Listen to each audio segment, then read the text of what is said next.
Finally ಜನಸಾಮಾನ್ಯರ budget ಅಂತ ಕರೆಸ್ಕೊಳ್ಳುವಂಥ ಒಂದು ಬಜೆಟ್ 12 ಲಕ್ಷದವರೆಗಿನ ತೆರಿಗೆ ವಿನಾಯಿತಿಯ ಒಂದು ಬಜೆಟ್. ಜನಸಾಮಾನ್ಯ ಅಥವಾ ಮಿಡಲ್ ಕ್ಲಾಸ್ ನಾವೆಲ್ಲ ಟಿವಿ ನೋಡುವಾಗ ನನಗೆ ಎಲ್ಲಿ ಕಡಿಮೆ ಆಗುತ್ತೆ, ಎಲ್ಲಿ 2 ರೂಪಾಯಿ ಉಳಿಸೋದಕ್ಕೆ ಸಾಧ್ಯ ಆಗುತ್ತೆ ಅಂತ ನಾವು ಬೆರಗುಗಳಿಂದ ನೋಡ್ತಾ ಇದ್ದಂಥ ಬಜೆಟ್ನಲ್ಲಿ ನಮ್ಮ ಆಶಾಭಾವನೆಗೆ ತಕ್ಕ ರೀತಿಯ ನಿರ್ಧಾರಗಳು ಆಗಿದೆ ಮತ್ತು ಅದು ಭಾರತದ ಅಭಿವೃದ್ಧಿಗೆ ಪೂರಕವಾಗಿರುವಂಥ ಡೆವಲಪ್ಮೆಂಟ್ ಅಂತ ನಾವು ಮಾತನಾಡ್ತಾ ಇದ್ವಿ. Please sir. ನಿರ್ಮಲಾ ಸೀತಾರಾಮನ್ ಮಾತಾಡ್ತಾ first segment she touched farmers, agriculture. ನಮ್ಮ ದೇಶದ ರೈತರು ಬೆನ್ನೆಲುಬು ಅಂತ ನಾವೇನು ಹೇಳ್ತೀವಿ, back bone of the country ಅಂತ ಏನು ಹೇಳ್ತೀವಿ, ಅವ್ರ ಬಗ್ಗೆ ಪ್ರೈಮ್ ಮಿನಿಸ್ಟರ್ ಧನಧಾನ್ಯ ಕೃಷಿ ಯೋಜನೆ 100 ಡಿಸ್ಟ್ರಿಕ್ಟ್ಗಳಲ್ಲಿ ಮಾಡ್ತೀವಿ ಅಂತ. ಅಲ್ಲಿಂದ ಸ್ಟಾರ್ಟ್ ಆಗಿದ್ದು ನೀವು ನೋಡಿ, Kisan credit card limit is increase from 3 lakhs to 5 lakhs. Correct. So ನೀವು ಮೀನುಗಾರರಿಗೆ ಬಂದರೆ 60,000 crores ಆಫ್ ಫೆಸಿಲಿಟಿ. ಕರೆಕ್ಟ್. ನೀವು ಯಾವ ಕ್ಷೇತ್ರ, ಈಗ she touched all the segment wise, she segmented. ನಂದು ಸೆಗ್ಮೆಂಟ್ ಮಾಡುವಾಗಲೇ ಅವ್ರು ಹೇಳಿದರು, ಫಸ್ಟ್ SMEs, MSMEs ಬಗ್ಗೆ ನೀವು ನೋಡ್ತಾ ಇದ್ರೆ ಶಿ ಟಚ್ಡ್ ಎವ್ರಿವೇರ್. ಹೌದು, ಅದರ ಬೆಳವಣಿಗೆಯಲ್ಲಿ ಉದ್ಯೋಗಾವಕಾಶಗಳು ಯಾವ ರೀತಿಯಾಗಿ ಆಗ್ತವೆ, ಯಾವ ರೀತಿಯಾಗಿ ನಾವು MSMEಗಳನ್ನು ಎನ್ಕರೇಜ್ ಮಾಡಬೇಕು ಅನ್ನುವ ಒಂದು ಸೆಗ್ಮೆಂಟ್. ಆದರೆ ನೆಕ್ಸ್ಟ್ ನೀವು ಬಂದರೆ ಏಂಜಲ್ ಇನ್ವೆಸ್ಟ್ಮೆಂಟ್ ಆನ್ ನಿಮ್ಮ ಸ್ಟಾರ್ಟಪ್ಗಳಿಗೆ ಯಾವ ರೀತಿಯ ಎನ್ಕರೇಜ್ಮೆಂಟ್. ಈಗ ನಾವು ನಾರಿ ಶಕ್ತಿ ಅಂತ ಮಾತಾಡ್ತಾ ಇದ್ವಿ. ಸಿ ಟಚ್ ದಿ SC/ST ಮಹಿಳಾ ಏನು ಏಂಜಲ್ ಇನ್ವೆಸ್ಟ್ಮೆಂಟರ್ಸ್ ಇದ್ದಾರೆ, first time entrepreneur, up to 2 crores of Mudra loans. ಹಾಸ್ಪಿಟಾಲಿಟಿಯ ಬಗ್ಗೆ ಬಂದರೆ ಎನ್ಕರೇಜ್ಮೆಂಟ್, ನಿಮಗೆ ಎಲ್ಲಿ ಆಗಿ ಸ್ಕಿಲ್ಡ್ ಮತ್ತು ಅನ್ಸ್ಕಿಲ್ಡ್ ಲೇಬರ್ಸ್ಗಳಿಗೆ ಕೆಲಸ ಸಿಗುತ್ತೆ ಅನ್ನೋದು. ಹಾಸ್ಪಿಟಾಲಿಟಿ ಇಂಡಸ್ಟ್ರಿ ಟುಡೇ ಇವತ್ತು ಹೋಟೆಲ್ ಉದ್ಯಮ ಏನಿದೆ, ನೀವು ಆತಿಥ್ಯ ಏನು ಮಾಡ್ತಾರೆ, ಅದಕ್ಕೆ ಮುದ್ರಾ ಲೋನ್ಗಳನ್ನು ಎಕ್ಸ್ಟೆನ್ಷನ್ ಮಾಡಿದ್ದಾರೆ. ನಾವು ಏನು ಹೇಳ್ತಿದ್ವಿ, ಯುವಕರಿಗೆ ಸಿಗಬೇಕು, ಅನ್ಸ್ಕಿಲ್ಡ್ ಲೇಬರ್ ಮತ್ತು ಸ್ಕಿಲ್ಡ್ ಲೇಬರ್ಗಳಿಗೆ ಕೆಲಸ ಸಿಗಬೇಕು, ಉದ್ಯೋಗಾವಕಾಶಗಳು ಸಿಗಬೇಕು ಅನ್ನುವ ನಿಟ್ಟಿನಲ್ಲಿ ಈ ಎಲ್ಲ ಸೆಗ್ಮೆಂಟ್ಗಳಿಗೆ ನಾವು ಎನ್ಕರೇಜ್ ಮಾಡಿದರೆ ಉದ್ಯೋಗಾವಕಾಶ ಸಿಗುತ್ತೆ ಅನ್ನುವ ಭಾವನೆಯೊಂದಿಗೆ ಶಿ ಟಚ್ಡ್ ಎವ್ರಿವೇರ್. ಖಂಡಿತ. ನಾವು ಇಷ್ಟೊತ್ತಿಗೆ ಏನು ಮಾತಾಡ್ತಾ ಇದ್ವಿ, ಹೌದು ಕೊಟ್ಟು ಇನ್ನೊಂದು ಕಡೆಯಿಂದ ತಗೋತಾರೆ ಅದು ಅನ್ನೋ ಒಂದು ಭಾವನೆ ಇದೆ. ಇಲ್ಲಿ ಕೊಟ್ಟುಬಿಟ್ಟು ನಮಗೆ 12 ಲಕ್ಷ ಕೊಟ್ಬಿಟ್ಟು ಬೆಲೆ ಏರಿಕೆ ಆಗುತ್ತಾ ಅಂತ. ನಾನು ಇನ್ನೂ ನಿಮ್ಮಂಥ ಸಾಮಾನ್ಯ ಜನರ ಆಶಾಭಾವನೆ ಏನು, ಬೆಲೆ ಏರಿಕೆ ಒಂದು ಸ್ವಲ್ಪ ಕಡಿಮೆ ಆದರೆ ಇಲ್ಲಿ ನಾನು ಸೇವಿಂಗ್ ಮಾಡಿಕೊಳ್ಳುವಂಥದ್ದು ನನ್ನ ಹತ್ರ ಇದ್ದರೆ, ಈವನು ನಾನು ಸ್ವಲ್ಪ ಎಕ್ಸ್ಟ್ರಾ ಎಕ್ಸ್ಪೆಂಡಿಚರನ್ನು ಮಾಡಿದರೆ, ಈವನ್ ಗವರ್ಮೆಂಟ್ GST ಈಗ ಇನ್ಕಮ್ ಟ್ಯಾಕ್ಸ್ ಕಡೆಯಿಂದ ಏನು ಕಲೆಕ್ಟ್ ಮಾಡ್ತಾ ಇದ್ದಾರೆ ಅದನ್ನೇ ಎಕ್ಸ್ಟ್ರಾ. ನೀವು ಈಗ ಪ್ರಭಾಕರ್ ಸರ್ ಮಾತಾಡ್ತಾ ಇದ್ರು, ಎಸ್ ನಾವು ಈಗ ಡೌನ್ಫಾಲ್ಸ್ ಆಫ್ ರೆವಿನ್ಯೂ ಇನ್ಕಮ್ ಟ್ಯಾಕ್ಸ್ ಅಲ್ಲಿ ಕಡಿಮೆ ಆಗುತ್ತೆ ಅನ್ನೋ ಒಂದು, ಆದರೆ ಕಲೆಕ್ಷನ್ಸ್ ಯಾವ ರೀತಿಯಲ್ಲಿ ಅದನ್ನು ಇನ್ಕ್ರೀಸ್ ಆಗಬಹುದು ಅನ್ನೋ ಒಂದು ಎಕ್ಸ್ಪೆಕ್ಟೇಷನ್ ಇದ್ರೆ, ಸ್ಪೆಂಡಿಂಗ್ ಪವರ್, ಬೈಯಿಂಗ್ ನಿಮ್ಮ ಕೆಪಾಸಿಟಿ ಏನಿದೆ ಜಾಸ್ತಿ ಆದ ಕೂಡಲೇ ಇನ್ಕಮ್ ಟ್ಯಾಕ್ಸ್ ಇದ್ದಿದ್ದು ಅದು GST ಕಲೆಕ್ಟ್ ಆಗ್ಬೋದು. ಅಲ್ಲಿ ಕೂಡ ಸ್ಟೇಟ್ ಮತ್ತೆ ಸೆಂಟ್ರಲ್ಗೆ ಡೈರೆಕ್ಟ್ ಆಗಿ, ಈಗ state also is directly collecting GST 9% equal amount. 50% straight away it comes down to state ಬಜೆಟ್ಗೆ. ಇಲ್ಲಿ ಸ್ಟೇಟ್ ಕೂಡ ಸ್ಟೇಟ್ ರೆವಿನ್ಯೂ ಆಲ್ಸೋ ಜನರೇಷನ್ ಆಗಲಿಕ್ಕೆ, ಇನ್ಕ್ರೀಸ್ ಆಗಲಿಕ್ಕೆ ಚಾನ್ಸಸ್ ಇದೆ.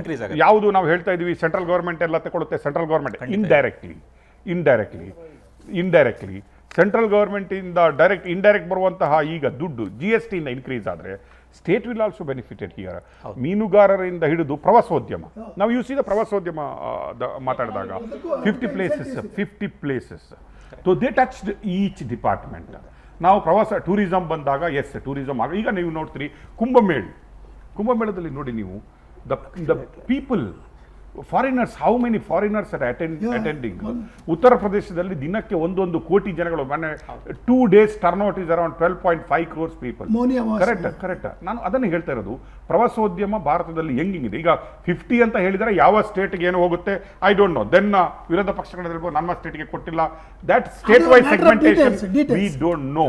ಬಟ್ ಸ್ಟಿಲ್ ಎಸ್, ಬಿಹಾರ್ಗೆ ಒಂದು ಸೆಗ್ಮೆಂಟೇಷನ್ ಎಕ್ಸ್ಟ್ರಾ ಸಿಕ್ಕಿದೆ ಅಂತ ಭಾವನೆ ನಮಗಿದೆ.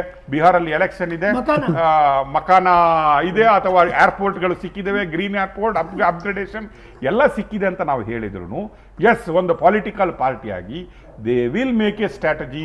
ಅದು ಕಾಂಗ್ರೆಸ್ ಆಗಲಿ BJP ಆಗಲಿ ಈ ಸ್ಟ್ರಾಟಜಿಗಳು ಇದ್ದಿದ್ದು, they may be given special ಒಂದು ಪ್ಯಾಕೇಜಸ್ ಬಿಹಾರ್ಗೆ ಕೊಟ್ಟಬಹುದು ವಿನಃ. But here today again we say this is a celebration budget. ನಾವು ಸೆಲೆಬ್ರೇಟ್ ಮಾಡಬೇಕಂತ ಬಜೆಟ್.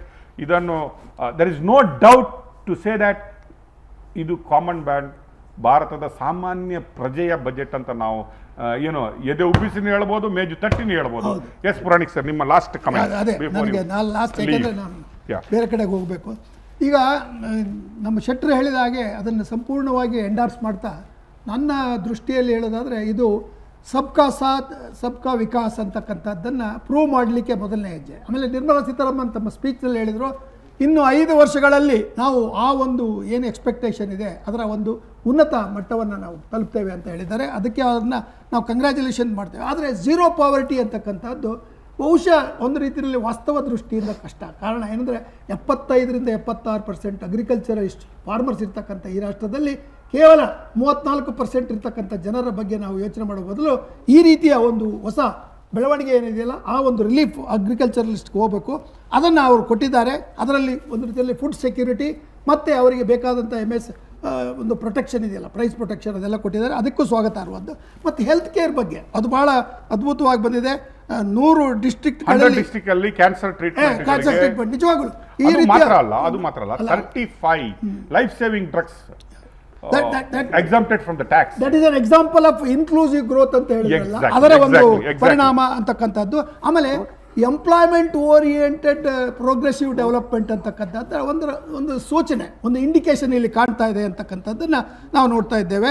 ಜೊತೆಗೆ ಸ್ಕಿಲ್ ಟೆಕ್ನಾಲಜಿ, ಆ ಸ್ಕಿಲ್ ಇಂಪ್ರೂವ್ಮೆಂಟ್ ಅಂತಕ್ಕಂಥ ಅದ್ರ ಬಗ್ಗೆ ನಾವು ಮಾತಾಡುವಾಗ ಶೆಟ್ಟರ್ ಜೊತೆ ಹೇಳಿದೆ, ಮೊದಲು ಸ್ಕಿಲ್ಲನ್ನು ನಾವು ಕೇವಲ 10% ಅಥವಾ 30% ಜನಕ್ಕೆ ಕೊಡ್ಬೋದು. ಆದರೆ ವಿದ್ಯಾರ್ಥಿಗಳು ರೂರಲ್ ಏರಿಯಾದಿಂದ ಬರ್ತಕ್ಕಂಥ ರೂರಲ್ ಪೂರ್, ಅರ್ಬನ್ ಪೂರ್ ಇವರಿಗೆ ನೀವು ಯಾವ ರೀತಿ ಸ್ಕಿಲ್ಗಳನ್ನು ಕೊಡ್ತೀರಿ, ಅದಕ್ಕೆ ಒಂದು ಅಡಾಕ್ ಪ್ರೋಗ್ರಾಮ್ ಅಥವಾ ಒಂದು ರೀತಿಯಲ್ಲಿ ಫಾಸ್ಟ್ ಪ್ರೋಗ್ರಾಮನ್ನು ಮಾಡ್ತಕ್ಕಂಥದ್ದನ್ನು ವಾಸ್ತವವಾಗಿ ಅಂದರೆ ಇಂಪ್ಲಿಮೆಂಟೇಷನ್. ಈಗ ಎಲ್ಲ ಪ್ರೋಗ್ರಾಮ್ ಚೆನ್ನಾಗಿದೆ, ಮನ್ರೇಗಾ ಚೆನ್ನಾಗಿದೆ, ಆದರೆ ಇಂಪ್ಲಿಮೆಂಟೇಷನಲ್ಲಿ ಒಂದು ರೀತಿಯಲ್ಲಿ ದೋಷ ಇದೆ ಅಂತಕ್ಕಂಥದ್ದನ್ನು ಸರಿಪಡಿಸಬೇಕು. ಆಮೇಲೆ ಇವರಿಗೆ ಏನು ಓಲ್ಡ್ ಏಜ್ ಪೆನ್ಷನ್ ಏನು ಕೊಡ್ತಾ ಇದ್ದಾರೆ ಅದನ್ನು ಕೇವಲ ಕೆಲವೇ ಸೀಮಿತ ವರ್ಗಕ್ಕೆ ಕೊಡೋ ಬದಲು ಎಲ್ಲ ವರ್ಗದಲ್ಲಿ ಇರ್ತಕ್ಕಂಥ ಓಲ್ಡ್ ಏಜ್ ಪೀಪಲ್ಗೆ ರೂರಲ್ ಸೈಡಲ್ಲಿ ಕೊಟ್ಟರೆ, ಅರ್ಬನ್ ಸೈಡಲ್ಲಿ ಕೊಟ್ಟರೆ ಅನುಕೂಲ ಆಗ್ತಾ ಇದ್ದದ್ದು ಒಂದು. ಪುರಾಣಿಕ್ ಸರ್, ಇಲ್ಲಿ ಮತ್ತೆ 10,000 ಮೆಡಿಕಲ್ ಸೀಟ್ಸ್ ಅದು ಬಂದಿದೆ, ಬರ್ಕೊಂಡಿದೆ. 10,000 medical seats is a welcome step. ಮತ್ತು ನನಗೆ ಇದರಲ್ಲಿ ಒಂದು ಶೆಟ್ರೆ ಒಂದು ಸಮಸ್ಯೆ ಇದೆ, ತಾವು ಅದ್ರ ಬಗ್ಗೆ ವಿಚಾರಣೆ ಮಾಡಿ ಮುಂದೆ ತಮ್ಮ ಡಿಬೇಟ್ನಲ್ಲಿ ಸೇರಿಸ್ಕೋಬಹುದು. ಏನಪ್ಪ ಅಂದರೆ ಮೆಡಿಕಲ್ ಸೀಟ್ಸ್ ಆರಂಭದಲ್ಲಿ PG ಬಿಟ್ಟು ಎಲ್ಲ ಒಂದು ಮೆಡಿಕಲ್ ಸೀಟ್ಸಲ್ಲಿ ಆ ಸ್ಟೇಟ್ಗೆ ಒಂದು ಕೋಟಾ ಅಂತ ಇದೆ, ಅದು ಪೋಸ್ಟ್ ಗ್ರ್ಯಾಜುಯೇಟಲ್ಲಿ ಅದು ಕೋಟಾ ಇಲ್ಲ ಅಂತ ಮೊನ್ನೆ ಒಂದು ತೀರ್ಪು ಬಂದಿದೆ ಸುಪ್ರೀಂ ಕೋರ್ಟ್. ಮತ್ತು ಇದು ಸ್ಟೇಟಿಗೆ ಕೊಡದೆ ಹೋದರೆ ಪೋಸ್ಟ್ ಗ್ರ್ಯಾಜುಯೇಟಲ್ಲಿ ಸ್ಟೇಟಿನ ವಿದ್ಯಾರ್ಥಿಗಳು ಎಲ್ಲಿ ಹೋಗಬೇಕು? ಅದರಿಂದ ಆ ಒಂದು ರೀತಿಯ ಕೆಲವು ವಿರೋಧಾಭಾಸಗಳು ಅಥವಾ ತೊಂದರೆಗಳನ್ನು ನಾವು ಮಾಡಿ. ಯಾಕಂದರೆ post graduation is very important. ಇವತ್ತು ಆರ್ಡಿನರಿ MBBS ಬಗ್ಗೆ ಯಾರೂ ಕೇರ್ ಮಾಡೋದಿಲ್ಲ. ಅವ್ರನ್ನ ಗೌರ್ಮೆಂಟ್ ಹಾಸ್ಪಿಟಲ್ಗಳಲ್ಲಿ ಒಬ್ಬ ಸಾಮಾನ್ಯ ಡಾಕ್ಟ್ರಾಗಿ ತೊಗೋಬೋದು. ಅದರಿಂದ ಇಲ್ಲಿ ಆ ರೀತಿಯ ಒಂದು ದ್ವಂದ್ವಗಳು ಅಥವಾ ಒಂದು ರೀತಿ ಕೊರತೆಗಳಿರೋದನ್ನು ಬಗ್ಗಿಸ್ಬೇಕು. ಯಾಕೆಂದರೆ ಪೋಸ್ಟ್ ಗ್ರ್ಯಾಜುಯೇಟ್ ಸೀಟಿಗೆ ಸುಪ್ರೀಂ ಕೋರ್ಟ್ ಕಾನೂನು ಮಾಡುತ್ತೆ. ಆ ಸುಪ್ರೀಂ ಕೋರ್ಟ್ ಏನು ಹೇಳುತ್ತೆ, ನೀವು ಶಾಸನಸಭೆಯಲ್ಲಿ ಪಾರ್ಲಿಮೆಂಟಲ್ಲಿ ಏನು ಬೇಕಾದರೂ ಮಾಡಿ. ಆದರೆ ಈಗಿನ ಮಟ್ಟಕ್ಕೆ ಅದನ್ನು ಸುಪ್ರೀಂ ಕೋರ್ಟ್ ಜಡ್ಜ್ಮೆಂಟ್ ಒಂದು ರೀತಿಯಲ್ಲಿ shocking for all states, because we are losing the percentage of reservation for state students ಅದಂತಕ್ಕಂಥದ್ದು. ಮತ್ತು ಆತ್ಮನಿರ್ಭರ್ ಬಗ್ಗೆ ಅರ್ತಕ್ಕಂಥದ್ದು ಒಂದು ರೀತಿಯಲ್ಲಿ ವಾಸ್ತವತೆಯನ್ನು, ಸತ್ಯವನ್ನು ಅಥವಾ ಪ್ರಾಮಾಣಿಕತೆಯನ್ನು ಈ ಪಕ್ಷ ಅಥವಾ ಈ ಆಡಳಿತದಲ್ಲಿರ್ತಕ್ಕಂಥ ಸರ್ಕಾರ ಮಾಡ್ತಾ ಇದೆ ಅಂತ ನೀವು ಮಾಡಿ 10,000 ಮೆಡಿಕಲ್ ಸೀಟ್ ಹೇಳಿದ್ರೆ ಇಟ್ಸ್ ವೆಲ್ಕಮ್. ಬಟ್ 10,000 ಮೆಡಿಕಲ್ ಸೀಟಲ್ಲಿ ಅವು ಯಾವ ರೀತಿ ಡಿಸ್ಟ್ರಿಬ್ಯೂಟ್ ಆಗ್ತವೆ ಅಂತಕ್ಕಂಥದ್ದು ಬಹಳ ಮುಖ್ಯ. ಯಾಕೆಂದರೆ ಈ NET ತೆಗೆದುಕೊಳ್ಳಿ, ಸ್ಲೇಟ್ ತೆಗೆದುಕೊಳ್ಳಿ, ಈ ಪರೀಕ್ಷೆಗಳಲ್ಲಿ ಆಗ್ತಕ್ಕಂಥ ಅಕ್ರಮಗಳನ್ನು ಪ್ಲಗ್ ಮಾಡದೆ ಹೋದರೆ, ಆ ಲೂಪ್ ಹೋಲ್ಸನ್ನು ನೀವು ಮಾಡದೆ ಹೋದರೆ ಅಲ್ಲಿ ಒಂದು ರೀತಿಯಲ್ಲಿ ಇದಾಗುತ್ತೆ. ಆಮೇಲೆ private universities, private medical colleges, ಏನು ಏರ್ಫೋರ್ಸ್ ಇದು ಏರ್ಪೋರ್ಟಲ್ಲಿ ಏರ್ಫೇರಲ್ಲಿ ಪ್ರೈವೇಟ್ನವರು ಸಿಕ್ಕಾಬಟ್ಟೆ 10,000 ಇದ್ದನ್ನು 30-40,000 ಮಾಡ್ತಾರೆ. ಉಡಾನ್ ಯೋಜನೆ ಬಗ್ಗೆ ಯೋಜನೆ ಹೇಳಿದ್ದಾರೆ. ಆದರೆ ನಾಟ್ ಓನ್ಲಿ ಏರ್ಪೋರ್ಟ್ಸ್, ನಾನು ಅದನ್ನು ನಿಮಗೆ ಮಾತಾಡುವಾಗ ಹೇಳಿದೆ, Bengaluru Delhi is costlier than Bengaluru Dubai ಆಗ್ಬಿಟ್ಟಿದೆ ಅನ್ನುವ ಸ್ಥಿತಿಯಲ್ಲಿ ನಾವಿದೀವಿ. ಅನ್ಕಂಟ್ರೋಲ್ಡ್ ಫೈರ್ ಏನು ಇದೆ, ನಾವು ಮೊನ್ನೆ ಒಬ್ಬರು ಸಂಸತ್ ಭವನದಲ್ಲಿ ಅದನ್ನು ಡಿಸ್ಕಸ್ ಮಾಡ್ತಾ ಇದ್ರು.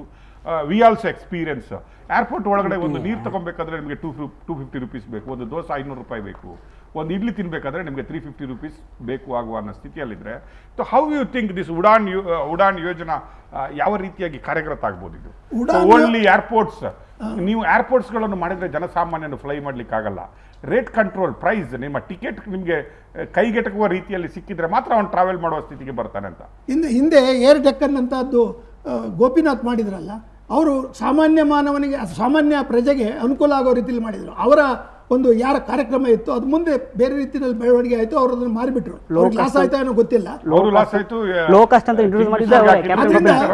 ಈಗ ಉಡಾನ್ ಇದರಿಂದ ಕಾರ್ಯಕ್ರಮದಲ್ಲಿ ಸರ್ಕಾರ ಲಾಸ್ ಅಥವಾ ನೋ ಲಾಸ್ ಆ ರೀತಿಯಲ್ಲಿ ಸಾಮಾನ್ಯ ವರ್ಗದವರಿಗೆ ಪ್ರಯಾಣ ಮಾಡ್ಲಿಕ್ಕೆ ಅನುಕೂಲ Yes, ಮಾಡ್ಕೊಡಿ. yes. ಇನ್ನು ಮೂರು ಪಾಯಿಂಟ್ ಹೇಳಿ ಮುಗಿಸ್ಬಿಡ್ತೀನಿ. One minute, ಅಲ್ಲ, we'll give a chance. ನಾನು ಹೋಗ್ತಾ They will ಇದ್ದೀನಿ. leave the ಇನ್ನು debate now. ಮೂರು ಪಾಯಿಂಟ್ 6,000 IIT ಸೀಟ್ಸ್ಗಳನ್ನು ಜಾಸ್ತಿ ಮಾಡಿದ್ದಾರೆ. That is also welcome thing, because IIT ಅಂತಕ್ಕಂಥದ್ದು ಸಾಮಾನ್ಯರಿಗೆ ತಲುಪಬೇಕು ಮತ್ತು ಅದು ಈವನ್ ಆಗಿ ಡಿಸ್ಟ್ರಿಬ್ಯೂಟ್ ಆಗಬೇಕು, equal distribution among all the states ಆಗ್ತಕ್ಕಂಥದ್ದನ್ನ ಇನ್ನೊಂದಿದೆ, ಆಮೇಲೆ welcome. Indian Institute of Science ಗೆ ಆರ್ಥಿಕ ನೆರವು ಬೆಂಗಳೂರಲ್ಲಿ ಸಿಕ್ಕಿದೆ. Bengalurian should welcome. ಆಮೇಲೆ ನಮ್ಮ ರಾಜ್ಯದಲ್ಲಿರುವ ಸಂಸ್ಥೆಗೆ ಆರ್ಥಿಕ ನೆರವು ಸಿಗ್ತಾ ಇದೆ. ಇನ್ನೆರಡು ರಾಷ್ಟ್ರದ ಹೆಮ್ಮೆ ಭಾರತೀಯ ಇಂಡಿಯನ್ ಇನ್ಸ್ಟಿಟ್ಯೂಟ್ ಆಫ್ ಸೈನ್ಸ್. ಇನ್ನೆರಡು ಪಾಯಿಂಟ್ ಇದೆ. 23ರಿಂದ 33 IITಗಳನ್ನು ಮಾಡ್ತಾ ಇದ್ದಾರೆ. ಸೀಟ್ 6,000 ಸೀಟ್ ಜಾಸ್ತಿ ಅಲ್ಲದೆ 33 IITs. It's also welcome step. So ಎಲ್ಲ ಪಾಸಿಟಿವ್ ಇಂಡಿಕೇಶನ್ಸ್ ಕಾಣ್ತೇವೆ. ಕೊನೆಯದಾಗಿ ನಾನು ಈ ಬೀದಿ ಬದಿ ವ್ಯಾಪಾರಿಗಳಿಗೆ ಕೊಡ್ತಕ್ಕಂಥ ಪ್ರೋತ್ಸಾಹಧನ, ಗಿಗ್ ವರ್ಕರ್ಸ್ಗೆ ನೀಡ್ತಕ್ಕಂಥ ಸಹಾಯಧನ ಇದೆಯಲ್ಲ, ಅದು ನಿಜವಾಗ್ಲೂ ಅವರೆಲ್ಲರಿಗೂ ಒಂದು ರೀತಿಯಲ್ಲಿ ಭದ್ರತೆಯನ್ನು ಕೊಡುತ್ತೆ. ಅವ್ರಿಗೆ ಅಶ್ಯೂರೆನ್ಸ್ ಅನ್ನು ಕೊಟ್ಟಿದ್ದಾರೆ. ಅವ್ರಿಗೆ ಇನ್ಶೂರೆನ್ಸ್ ಮಾಡಿಕೊಡ್ತೀವಿ ಅಂತ. ಯಾಕಂದ್ರೆ ಅವರು ಬೀದಿ ಬದಿಯಲ್ಲಿ ಇರ್ತಕ್ಕಂಥವ್ರು, ಅವರು ಒಂದು ಕಡೆ ಸ್ಟೇಷನ್, ಅವರಿಗೆ ಈಸಿ ಲೋನ್ಸ್. ಅದರಿಂದ ಇವೆಲ್ಲವನ್ನು ಶೆಟ್ಟರೆ ತಮ್ಮ ಮೂಲಕ, ತಮ್ಮ ಮಾಧ್ಯಮದ ಮೂಲಕ ನಾವು ಸರ್ಕಾರಕ್ಕೆ ಮತ್ತು ವಿತ್ತ ಮಂತ್ರಿಗಳಿಗೆ, ಪ್ರಧಾನಮಂತ್ರಿಗಳಿಗೆ ಅವರು ಪಕ್ಷಾತೀತವಾಗಿ ನಾವು ಇದನ್ನು ಅವರಿಗೆ ಪ್ರಶಂಸನೆಯನ್ನು, ಧನ್ಯವಾದಗಳನ್ನು ಹೇಳಬೇಕು ಅಂತಕ್ಕಂಥದ್ದು ಒಬ್ಬ ಸಾಮಾನ್ಯ ಪ್ರಜೆಯಾಗಿ, ಒಬ್ಬ ಪೆನ್ಷನ್ ಹೋಲ್ಡರ್ ಆಗಿ ನನ್ನ ಈ ಅಭಿಪ್ರಾಯಗಳನ್ನು ತಮ್ಮ ಮೂಲಕ ತಿಳಿಸ್ತಾ ಇದ್ದೇನೆ. ಅಂದ್ರೆ ಸೀನಿಯರ್ ಸಿಟಿಸನ್ ಆಗಿಯೂ benefited, senior citizen, common person ಆಗಿಯೂ ನೀವು benefited. I think today everybody will smile. ನಮ್ಮೆಲ್ಲರ ಮುಖದಲ್ಲಿ ನಗು ತಂದ ಮೋದಿಜಿ ಅವರಿಗೆ, ಮಂದಹಾಸ ತಂದ ನಿರ್ಮಲಾ ಸೀತಾರಾಮನ್ ಅವರಿಗೆ ಕಂಗ್ರಾಚುಲೇಷನ್ ಹೇಳ್ತಾ ನಾನು ನಿಮ್ಮಲ್ಲಿ ಬರ್ತೀನಿ. I think you will also go to leave not the debate ನಾವು. ನಿಮಗೆ ನಾನು ಹೇಳ್ತಾ ಇದ್ದೀನಿ, ಬಜೆಟ್ಗಿಂತ ಮುಂಚೆ ಎಲ್ಲರೂ ಹೇಳ್ತಾ ಇದ್ರು ಏನೋ 1 ಲಕ್ಷ ಆ ಕಡೆ ಈ ಕಡೆ ಮಾಡ್ಬೋದು, ಏನೋ ನಾವು ಓಕೆ ಎಗ್ರಿ ಆಗಿರ್ಬೋದು, ಏನೋ ಸ್ವಲ್ಪ ನಮಗೆ ತುಪ್ಪ ಒರೆಸ್ಬಿಟ್ಟು ಈ ಸಲನೂ ಹೋಗ್ಬೋದು ಅಂತ ಅನ್ಸ್ತಿದ್ವಿ. ವೆದರ್ ಯು ಥಾಟ್ ನಮಗೆ ಬೆಳ್ಳಿ ಪಾತ್ರೆಯಲ್ಲಿ ಅಮೃತ ಬಡಿಸ್ತಾರೆ ಮೋದಿಯವರು ಅಂತ ಎಣಿಸಿದ್ರೆ ಇವತ್ತು ನೀವು? ಖಂಡಿತ ಇಲ್ಲ. ಲಾಸ್ಟ್ ಮೋದಿಜಿ ಬಂದು ಇವತ್ತು 11ನೇ ವರ್ಷ. ಆದ್ರೆ ಲಾಸ್ಟ್ 10 ವರ್ಷದಲ್ಲಿ ನೋಡಿರೋ ಬಜೆಟ್ ಸೆಷನ್ಗಳೇನಿದೆ ಅದಕ್ಕಿಂತ ಇವತ್ತಿನ ಬಜೆಟ್ ಸೆಷನ್ ತುಂಬಾನೇ ವಿಭಿನ್ನವಾಗಿತ್ತು. ಆಮೇಲೆ ಇದ್ರ ಪೂರ್ವ ತಯಾರಿಯಾಗಿ ನಾವು ನರೇಂದ್ರ ಮೋದಿಜಿ ಅವರಿಗೆ, ಪ್ರೈಮ್ ಮಿನಿಸ್ಟರ್ ಆಫೀಸಿಗೆ ನಮ್ಮ ಬೇಡಿಕೆಗಳೇನಿದೆ, ಇನ್ಕಮ್ ಟ್ಯಾಕ್ಸ್ ಪೇಯರ್ ಬೋರ್ಡಿಂದ PMO ಆಫೀಸ್ಗೆ ಒಂದು ಲೆಟರ್ ಕೂಡ ಬರೆದಿದ್ವಿ. ಅದರಲ್ಲಿ ಕ್ಲಿಯರ್ ಕಟ್ಟಾಗಿ ನಾವು ರಿಕ್ವೆಸ್ಟ್ ಕೂಡ ಮಾಡಿದ್ವಿ. ಇನ್ಕಮ್ ಟ್ಯಾಕ್ಸ್ ಪೇಯರ್ಸು ಮಧ್ಯಮ ವರ್ಗ ಇವತ್ತು ನಿಜವಾಗ್ಲೂ ಕಷ್ಟವನ್ನು ಅನುಭವಿಸ್ತಾ ಇದ್ದಾರೆ. ಅವ್ರಿಗೆ ಏನಾದರೂ ಒಂದು ರಿಲೀಫ್ ಕೊಡಲೇಬೇಕು. ಅದ್ರ ಜೊತೆಯಲ್ಲಿ ಇದು ಯಾವ ರೀತಿಯಲ್ಲಿ ಮಧ್ಯಮ ವರ್ಗಕ್ಕೆ ಇಂಪ್ಯಾಕ್ಟ್ ಆಗ್ತಿದೆ ಅಂದರೆ ಸಾಮಾಜಿಕವಾಗಿ ಇಂಪ್ಯಾಕ್ಟ್ ಆಗೋಕ್ಕೆ ಶುರು ಆಗಿದೆ.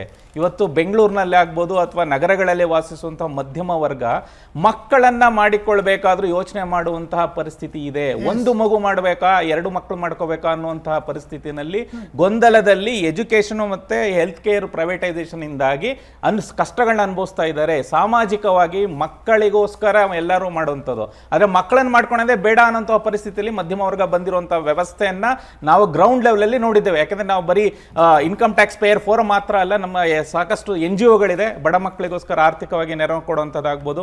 ಮಧ್ಯಮ ವರ್ಗದ ಹೋಮ್ ಬಯರ್ಸ್ ಫೋರಂ ಕೂಡ ನಾವು ನಡೆಸ್ತೇವೆ. ಹಾಗಾಗಿ ಗ್ರೌಂಡ್ ರಿಯಾಲಿಟಿ ನಮಗೆ ಗೊತ್ತಿದ್ರಿಂದ ನಾವು 3 ತಿಂಗಳ ಮುಂಚೆ ನಾವು ನರೇಂದ್ರ ಮೋದಿಜಿ ಅವರಿಗೆ ಒಂದು ರಿಕ್ವೆಸ್ಟ್ ಅನ್ನ ಬರ್ದಿದ್ವಿ. ಆ ರಿಕ್ವೆಸ್ಟ್ ಪ್ರಕಾರ 1-2-3 ಐಟಮ್ಗಳನ್ನ ನಮ್ಮ ಮೋದಿಜಿ ಅವರು ತುಂಬಾನೇ ಸೂಕ್ಷ್ಮವಾಗಿ ಹ್ಯಾಂಡಲ್ ಮಾಡಿದ್ದಾರೆ. ಮತ್ತೆ ಮಧ್ಯಮ ವರ್ಗಕ್ಕೆ ಇಡೀ ದೇಶದ ಜನರಿಗೆ ಕೊಟ್ಟಿರೋದು ತುಂಬಾ ಸಂತೋಷ ಆಗಿದೆ. ಈ ತರ ಸಂತೋಷ ಇಡೀ ಲಾಸ್ಟ್ 15 ವರ್ಷದಲ್ಲಿ ನಮಗೆ ಯಾವತ್ತೂ ಸಿಕ್ಕಿರಲಿಲ್ಲ. ಮಧ್ಯಮ ವರ್ಗಕ್ಕೆ ಸಿಕ್ಕಂತಹ ಖುಷಿ ಇವತ್ತು ಯಾರಿಗೂ ಸಿಕ್ಕಿರಲಿಲ್ಲ. ಅದ್ರ ಜೊತೆಯಲ್ಲಿ ಈ ಗಿಗ್ ವರ್ಕರ್ಸ್ಗೆ ನಮ್ಮ ಸರ್ ಹೇಳಿದ್ರು 1 ಕೋಟಿ ಜನರಿಗೆ ಗಿಗ್ ವರ್ಕರ್ಗೆ ಇನ್ಶೂರೆನ್ಸ್ ನ ಕೊಡ್ತಾ ಇದ್ದಾರೆ. ಇದರಂತ ನಿಜವಾಗ್ಲೂ ಇವತ್ತು ಬೆಂಗಳೂರಿನಲ್ಲಿ 10 ನಿಮಿಷಕ್ಕೆ ನೀವು ಫುಡ್ ಆರ್ಡರ್ ಮಾಡಿದ್ರೆ ಮನೆಗೆ ಬರುತ್ತೆ. 10 ನಿಮಿಷಕ್ಕೆ ನೀವೇನೇ ಆನ್ಲೈನ್ ಎಲ್ಲ ಸಪ್ಲೈ ಮಾಡೋದು ನಿಮ್ಗೆ 10-15 ನಿಮಿಷದ ಮನೆಗೆ ಬರುತ್ತೆ. ಈ ಒಂದು ವ್ಯವಸ್ಥೆ ನಮ್ಮ ಗಿಗ್ ವರ್ಕರ್ಸ್ನವರು ಮಾಡ್ತಾ ಇದ್ದಾರೆ. ಅವರಿಗೆಲ್ಲ ಇನ್ಶೂರೆನ್ಸ್ ನ ಕೊಡುವಂತ ವ್ಯವಸ್ಥೆ ಮೋಸ್ಟ್ ಅನ್ಸೆಕ್ಯೂರ್ಡ್, ಮೋರ್ ಅನ್ಸೆಕ್ಯೂರ್ಡ್. ಈ ಟ್ರಾಫಿಕ್ ಗಳಲ್ಲಿ ಹೆಂಗೆ ಓಡಾಡಬೇಕು ಪಾಪ ಅವರ ಕಷ್ಟಗಳನ್ನ. ದಟ್ಸ್ ವಾಟ್ ಕಂಪನಿ ಏನಾಗುತ್ತೆ ಅಂದ್ರೆ, ಈಗ ಒಬ್ಬ ಝೊಮ್ಯಾಟೊ, ಸ್ವಿಗ್ಗಿ ಅವನೇನು ಎಂಪ್ಲಾಯಿ ಅಲ್ಲ. ಹೌದು, ಈಸ್ ನಾಟ್ ಲೇಬರ್ ಕಾಂಟ್ರಾಕ್ಟ್. ಆಮೇಲೆ ಅವ್ರ ಜೊತೆ ಕಾಂಟ್ರಾಕ್ಟ್ ಇರೋದಿಲ್ಲ, ಇನ್ಯಾರೋ ಇರ್ತಾರೆ. ಹೌದು, ಅವರು ಯಾರ್ದೋ ಇರ್ತಾರೆ. ಇವತ್ತು they all feel we are secure. It is not only making them secured. ಇನ್ನುಳಿದ ಯುವಕರಿಗೆ ಉತ್ತೇಜನ ಕೊಡುತ್ತೆ. ಹೌದು, ನಾನು ನಿರುದ್ಯೋಗಿ ಆಗಿರುವುದಕ್ಕಿಂತ ನಾನು ಇದರಲ್ಲಿ ಜಾಯಿನ್ ಆದ್ರೆ ನನ್ನ ಲೈಫ್ ಸೆಕ್ಯೂರ್ ಆಗುತ್ತೆ, ನನ್ನ ಕೆಲಸ ಸೆಕ್ಯೂರ್ ಇದೆ, I am feeling much better than what I am earlier ಅಂತ ಹೇಳುವಾಗ ಇದು ಉದ್ಯೋಗಾವಕಾಶಕ್ಕೆ ನಾಂದಿ ಹಾಡುತ್ತೆ. That is what we feel. ನೀವು ಎಲ್ಲ ಫ್ರೀ ಕೊಡಿ ಅಂತ ಕೇಳ್ತಾ ಇಲ್ಲ, at least encourage social security ಅನ್ನೋ ಆಸ್ಪೆಕ್ಟ್ ನಾವು ಹೇಳ್ತಾ ಇದ್ವಿ ಫುಡ್ ಸೆಕ್ಯೂರಿಟಿ, ಆ ಸೆಕ್ಯೂರಿಟಿ, ಈ ಸೆಕ್ಯೂರಿಟಿ ಅಂತ ಹೇಳ್ತಾ ಇದ್ವಿ. ನಾವು we are getting the security of life, human security ಬಗ್ಗೆ ಸರ್ಕಾರಗಳು ಗಮನ ಕೊಡ್ತಾ ಇದ್ದಾರೆ. ಇಂಪಾರ್ಟೆಂಟ್. ಇವತ್ತು ನಾವು ಅದೇ ಹೇಳ್ತಾ ಇರೋದು. ನೀವು ಕೆಲವು ಕಂಟ್ರಿಗಳದ್ದು ನೋಡಿದ್ರೆ ಇನ್ಕಮ್ ಟ್ಯಾಕ್ಸ್ ಪೇಯರ್ ಏನಿದ್ದಾನೆ ಅವನಿಗೆ ಕೆಲಸ ಕಳ್ಕೊಳ್ತಾನೆ, ಅವನು ರಿಬೇಟ್, ಅವನಿಗೆ ವಾಪಸ್ ಗೌರ್ಮೆಂಟೇ ವಾಪಸ್ ದುಡ್ಡು ಕೊಡುವಂಥ ಸಿಸ್ಟಮ್ ಇದೆ. ನಾನು ಇವತ್ತು ಇನ್ಕಮ್ ಟ್ಯಾಕ್ಸ್ ಕಟ್ಟಲಿಕ್ಕೆ ಎಲಿಜಿಬಿಲಿಟಿ ಕಟ್ಟಿದ್ದೀನಿ, ನಾಳೆ ನನ್ನ ಕೆಲಸ ಹೋಗುತ್ತೆ, ನನಗೆ ಬದುಕಲಿಕ್ಕೆ I can go and approach. ನನಗೆ ಸ್ವಲ್ಪ ನನ್ನ ಫ್ಯಾಮಿಲಿ ಬದುಕಬೇಕು, ನಾನು ಗೌರ್ಮೆಂಟ್ಗೆ ಇಷ್ಟು ಕಟ್ಟಿದ್ದೀನಿ, ಈಗ ನಾನು ಕೆಲಸ ಕಳ್ಕೊಂಡಿದ್ದೀನಿ, ನಾನು ಲಾಸ್ ಅಲ್ಲಿ ಇದ್ದೀನಿ, ನನಗೆ ಬದುಕಲಿಕ್ಕೆ ವಾಪಸ್ ಕೊಡಿ ಅಂತ ಸಿಸ್ಟಮ್ ಇದೆ. ವಿ ಆರ್ ಲೇಯಿಂಗ್ ಬದುಕಲಿಕ್ಕೆ ಬಿಡಿ ಅಂತ ಹೇಳ್ತಾ ಇದ್ರು ಕಾಮನ್ ಪರ್ಸನ್, ನಮ್ಮನ್ನು ಬದುಕಲಿಕ್ಕೆ ಬಿಡಿ ಅಂತ. ಆದ್ರೆ ಈ ಒಂದು ವಿಚಾರವಾಗಿ ನಾನೊಂದು ವಿಚಾರನ ಹೇಳಲೇಬೇಕು.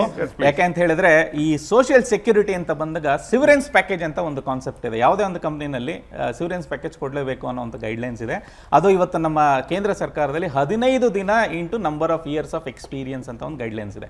ಯಾವುದೋ ಒಂದು ಕಂಪ್ನಿನಲ್ಲಿ ಒಬ್ಬ ಎಂಪ್ಲಾಯಿನ ಯಾವುದೋ ಒಂದು ಕಾರಣಗಳಿಂದ ತೆಗೆಯುವಂಥ ಪರಿಸ್ಥಿತಿ ಬಂದಾಗ, ಅಥವಾ ಮಾಸ್ ಲೇ ಆಫ್ಗಳಾಗುತ್ತೆ. ಇವಾಗ ಒಂದು ಟೆಕ್ನಾಲಜಿ ರೆವಲ್ಯೂಷನ್ ಆಗ್ತಾ ಇದೆ, AI ಅನ್ನೋ ಒಂದು ಟೆಕ್ನಾಲಜಿ ಬಂದು ಸಾಕಷ್ಟು ಸ್ಕಿಲ್ಗಳು ರೀಸ್ಕಿಲ್ಗಳಾಗ್ತಾ ಇದೆ. ಅಂದ್ರೆ ಹಳೆ ಸ್ಕಿಲ್ಗಳೇನಿದೆ ಅದು AI ಸ್ಕಿಲ್ಗಳಾಗ್ತಾ ಇದೆ. ಆದ್ರೆ ಈ ಒಂದು ಪೀರಿಯಡ್ ನಲ್ಲಿ ಸಾಕಷ್ಟು ಜನ ಕೆಲಸವನ್ನ ಕಳೆದುಕೊಳ್ಳೋ ಸಾಧ್ಯತೆ ಗ್ಯಾರಂಟಿ ಇದೆ. ಯಾವುದೇ ಒಂದು technology revolution always will come with disruption. ಆ ಮೂಮೆಂಟ್ ನಲ್ಲಿ ಕೇಂದ್ರ ಸರ್ಕಾರದಲ್ಲಿ ಇವತ್ತು 15 ದಿನ, ಒಂದು 3 ವರ್ಷ ಕೆಲಸ ಮಾಡಿದ್ರೆ 15 ದಿನ ಇಂಟು ನಂಬರ್ ಆಫ್ ಇಯರ್ಸ್, ಅಷ್ಟು ಮಾತ್ರ ಸಿವರೆನ್ಸ್ ಪ್ಯಾಕೇಜ್ ಇದೆ. ಆದರೆ ಕಂಪ್ಯೂಟರ್ ಈಗ ಬಂದಾಗ ಜನಗಳು ಇದನ್ನೇ ಮಾತಾಡ್ತಾ ಇದ್ರು, ಕಂಪ್ಯೂಟರ್ ಎಲ್ಲರೂ ಕೆಲಸ ಕಳ್ಕೊಂಡ್ಬಿಡ್ತಾರೆ. ಆದ್ರೆ ಏನು ಆಗಲ್ಲ, ಇಟ್ ಇಸ್ ಅ ಚೇಂಜ್. ಆದ್ರೆ ಕಂಪ್ಯೂಟರ್ ಬಂದ ಮೇಲೆ most of the people got more jobs. ಪ್ರತಿ ಮನೆಯಲ್ಲಿ ಇಂಜಿನಿಯರ್ ಇದ್ದಾನೆ, ಪ್ರತಿ ಮನೆಯಲ್ಲಿ ಒಂದು ಕಂಪ್ಯೂಟರ್ ಇಂಜಿನಿಯರ್ ಇದ್ದಾನೆ, ಪ್ರತಿ ಮನೆಯಲ್ಲೂ ಒಂದು ಬೆಳವಣಿಗೆ ಆಗಿದೆ, ಅವನಿಗೆ ಒಳ್ಳೆ ಸ್ಯಾಲರಿ. ಖಂಡಿತ ದಟ್ ಈಸ್ ವಾಟ್. ಯಾವುದೇ ಟೆಕ್ನಾಲಜಿ ಆದ್ರೂ ಎವಲ್ಯೂಷನ್ ಬಂದೇ ಬರುತ್ತೆ. ಆ ಒಂದು ಸಿಸ್ಟಮ್ಯಾಟಿಕ್ ಸೋಷಿಯಲ್ ಸೆಕ್ಯೂರಿಟಿ ಅನ್ನೋದಿದೆಯಲ್ಲ, ಆ ಒಂದು ಗೈಡ್ ಲೈನ್ಸ್ ಅಲ್ಲಿ ಇನ್ನೊಂದಷ್ಟು ಕೆಲಸಗಳನ್ನ ಮಾಡಬೇಕಿದೆ. ಒಂದು ಟೈಮಲ್ಲಿ ಆಗಲ್ಲ ಅನ್ನುವ ಒಂದು ಟೈಮಲ್ಲಿ ಆದರೆ ಈ ವರ್ಷದ ಬಜೆಟ್ ಇದೆಯಲ್ಲ, ಇದು ಪಾಸಿಬಲ್ ಇನ್ ಒನ್ ಬಜೆಟ್ ಯಾರು ಸಾಧ್ಯ ಇಲ್ಲ. ರಿಯಾಲಿಟಿಯನ್ನು ಒಪ್ಕೊಳ್ಳುತ್ತಾ ಸರ್? ಪುರಾಣಿಕ್ ಸರ್, ನೀವೊಂದು ಮಾತು ಹೇಳಿದ್ರಿ, ಪಾವರ್ಟಿ ಬಗ್ಗೆ ಬಂದಾಗ, ಬಡತನದ ಬಗ್ಗೆ ಬಂದಾಗ 100% ಬಡತನವನ್ನು ನಿವಾರಣೆ ಮಾಡುವುದು impossible. Most developed country like US, ಇವತ್ತು ಅಲ್ಲಿ ಬೆಗ್ಗರ್ಸ್ ಇದ್ದಾರೆ. ಅಲ್ಲಿ 100 ಮಾಳಿಗೆ ಇದ್ರೂ ಕೂಡ ಒಂದು ನಾಯಿಯನ್ನು ಇಟ್ಕೊಂಡು ಫುಟ್ಪಾತ್ ಅಲ್ಲಿ ಬೇಡವನು ಇದ್ದಾನೆ ಅನ್ನುವ ಟ್ರುತ್, ಆ ಸತ್ಯವನ್ನು ನಾವು ಒಪ್ಕೊಳ್ಳುತ್ತಾ, ಪಾವರ್ಟಿ ಇಸ್ ಶಾಪ ಅಂತ ಇದ್ರೂ ಕೂಡ ಅದನ್ನು ಸಂಪೂರ್ಣ ನಿರ್ಮೂಲನೆ ಮಾಡಲಿಕ್ಕಾಗಲ್ಲ.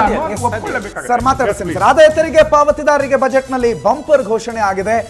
ಮಧ್ಯಮ ವರ್ಗದವರು 12 ಲಕ್ಷದ ಆದಾಯದವರೆಗೆ ಯಾವುದೇ ತೆರಿಗೆ ಪಾವತಿ ಮಾಡಬೇಕಾಗಿಲ್ಲ. ಇದು ಈವರೆಗಿನ ಅಂದ್ರೆ ನರೇಂದ್ರ ಮೋದಿ ಸರ್ಕಾರದ ಬಜೆಟ್ನಲ್ಲೇ ಅತಿ ದೊಡ್ಡ ಘೋಷಣೆ, ಮತ್ತು ನಾವೆಲ್ಲ ಬಹಳ ಖುಷಿ ಪಡುವಂತ ಘೋಷಣೆ. 11 ವರ್ಷದಲ್ಲಿ ಯಾವುದು ಕೇಳಿದ್ರೆ ಇದು ಅಂತ ನಾವು ಘಂಟಾಘೋಷವಾಗಿ ಹೇಳ್ಕೋಬಹುದು. ಮಧ್ಯಮ ವರ್ಗಕ್ಕೆ ಬಂಪರ್ ಕೊಟ್ಟಿದ್ದಾರೆ ನಿರ್ಮಲಾ ಸೀತಾರಾಮನ್. ಕೇಂದ್ರ ಸರ್ಕಾರ, ನರೇಂದ್ರ ಮೋದಿ 12 ಲಕ್ಷ ಆದಾಯ ಇರೋವರೆಗೆ 80,000 ರೂಪಾಯಿ ಹಣ ಉಳಿತಾಯ, ಅದನ್ನ 80,000ದವರೆಗೆ ಉಳಿತಾಯ ಮಾಡೋ ಅವಕಾಶ ಇದೆ. 25 ಲಕ್ಷ ಆದಾಯ ಇದ್ರೆ ಹೊಸ ಸ್ಲ್ಯಾಬ್ನ ಪ್ರಕಾರ 1,10,000 ಉಳಿತಾಯ ಮಾಡೋದಕ್ಕೆ ಅವಕಾಶ ಇದೆ.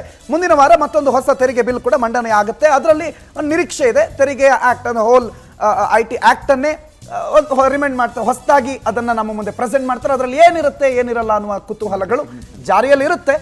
ಆ ನಡುವೆ ಒಟ್ಟಾರೆ ಇವತ್ತಿನ ಬಜೆಟ್ ನಲ್ಲಿ ಮೇಲಿದ್ದಂಥ ನಮ್ಮ ನಿರೀಕ್ಷೆಗಳು, ಭಾವನೆಗಳು, ಆಶಾಭಾವನೆಗಳು ಎಲ್ಲವೂ ಕೂಡ ಒಂದು ರೀತಿ ಪಾಸಿಟಿವ್ ಆಗಿದೆ.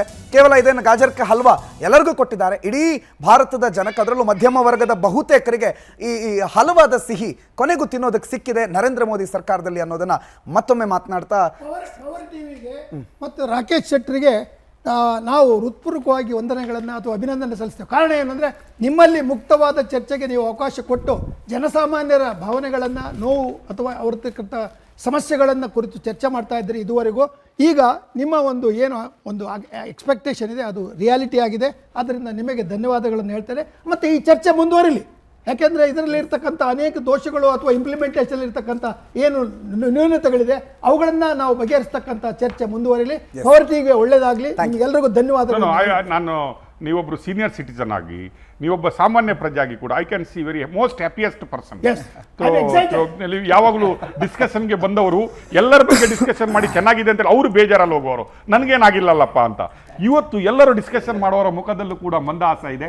I think we all feel that more than anybody else we are benefited. We got what we want. ನಾ ಅದೇ ಹೇಳೋದು, ಸಾಮಾನ್ಯ ಪ್ರಜೆಗೆ ಇವತ್ತು ಸ್ವೀಟ್ ಅನ್ಸಿದೆ, ನ್ಯಾಯ ಸಿಕ್ಕಿದೆ. ನಮ್ಮ ಕೂಗು ಇವತ್ತು ಅಲ್ಲಿವರೆಗೆ ತಲುಪಿದೆ. ದಿಲ್ಲಿ ಹಳ್ಳಿಯಿಂದ ದಿಲ್ಲಿವರೆಗೆ. ಅಲ್ಲಿವರೆಗೆ ದಿಲ್ಲಿಯಿಂದ ತಲುಪಿದೆ. ದಿಲ್ಲಿಯಿಂದ ಇವತ್ತು ನಮ್ಗೆ ಸ್ವೀಟ್ ಬಂದಿದೆ. ಅಂದ್ರೆ ಪಿರಮಿಡ್ ಕೆಳಗಿರ್ತಕ್ಕಂಥವ್ರನ್ನ ಎಕ್ಸಾಕ್ಟ್ಲಿ. ನಾವು ಯಾವಾಗಲೂ ಹೇಳ್ತಾ ಇದ್ವು ಕುರುಡು ಕಾಂಚನ ಕುಣಿತಲಿತ್ತು ಅಂತ. ಇವತ್ತು ಕುರುಡು ಕಾಂಚನ ಎಲ್ಲರ ಮನೆಯಲ್ಲಿ ಕುಣಿಲಿಕ್ಕೆ ಬಂದಿದೆ. ಮೋದಿ ಅವರು ಅಲೌ ಮಾಡಿದ್ದಾರೆ ಅನ್ನುವ ಸಿಹಿ ಸುದ್ದಿಯೊಂದಿಗೆ ಐ ಥಿಂಕ್ ಚಂಬಿ ಪುರಾಣಿಕ್ ಸರ್ಗೆ ಥ್ಯಾಂಕ್ ಯು, ಧನ್ಯವಾದಗಳು. ಅದ್ರ ಜೊತೆಗೆ ತೆರಿಗೆ ಪಾವತಿದಾರ ವೇದಿಕೆಯ ಸಂಚಾಲಕರು ಧನಂಜಯ ಪದ್ಮನಾಭಾಚಾರ್ ಕೂಡ ಥ್ಯಾಂಕ್ ಯು ಸೊ ಮಚ್. ಧನ್ಯವಾದಗಳು ಸರ್. ಚರ್ಚೆಯಲ್ಲಿ ಭಾಗವಹಿಸಿದ್ದಕ್ಕೆ ಮತ್ತು ನಮ್ಮನ್ನು ಎನ್ಲೈಟ್ ಮಾಡಿದ್ದಕ್ಕೆ thank you so much. Power TV ಅವರಿಗೆ ಧನ್ಯವಾದಗಳು. ಧನ್ಯವಾದಗಳು.